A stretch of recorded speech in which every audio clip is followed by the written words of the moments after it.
Dapper Labs has a disproportionate control over the Flow blockchain than a lot of other blockchains.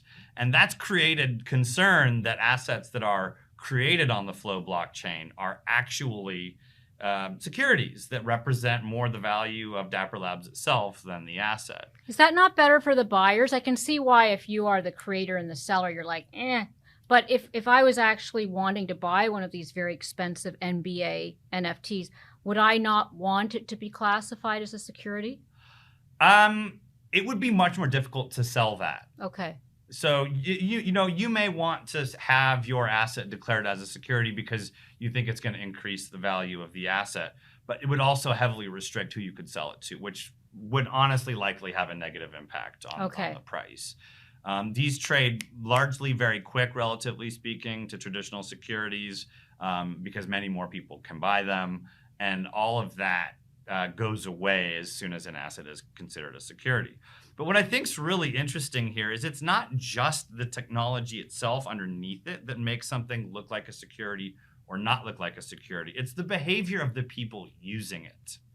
And so if, for example, an NFT on the Bitcoin blockchain, which is pretty firmly positioned as a commodity, were to create an NFT that was worth $1 million, and multiple owners, 1,000 people decided they want to buy that NFT on the Bitcoin blockchain, and that NFT was then at some future time determined to be a security. What would that do to the commodity status of the Bitcoin blockchain itself? That's a huge question. It's a huge what if. And so does the outcome of the Dapper Labs case, is that going to be one of the deciding factors here? I think that the outcome of the Dapper Lab case will set a precedent that will be used to determine how all NFTs are decided. That's not to say that if Dapper Labs is determined to be selling securities, that all NFTs will be determined to be securities. But if Dapper Labs is determined to be selling securities, it will be a legal foundation on which other future decisions could make. And it's early days yet. I mean, basically, the judge had just basically said, it's early plausible, days on all of this. Not going to dismiss it. Yeah. But I want to get one of the macro questions that I wouldn't say haunts Bitcoin, because maybe not that many people are haunted by it, but just the environmental cost. Oh, yeah. That's always been a big differentiator. How is that playing into this whole debate and the growth of the industry? The environmental impact of Ethereum was a huge downside not that long ago when it came to the NFT adoption rate. We were seeing headlines all over the world. Of Ethereum or Bitcoin?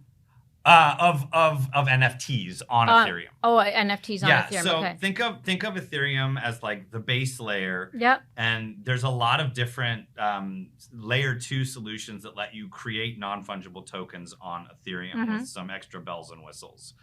And those NFTs are accounted for using the Ethereum ground level solution. And that ground level solution formerly cost a lot of money in the form of energy consumption because you had to run computers to audit that blockchain, which then proved the individuality of each of these NFTs. But not as much as Bitcoin. Actually, back then, it was less than Bitcoin, but it was still a lot. And people weren't talking about Bitcoin NFT burn because there weren't NFTs on Bitcoin. Well, Ethereum fixed its environmental problem by moving to what's called a proof of stake algorithm, the consensus mechanism by which users agree on the state of the blockchain, moved from using computer power to using people locking their assets into a wallet.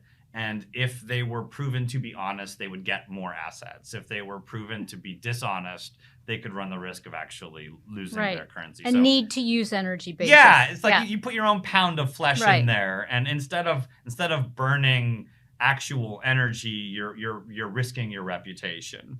Now, Bitcoin maxis, as we have already defined them, Purists. have said that they will never do that. Bitcoin will always stay what's called proof of work, which is this computer power to audit.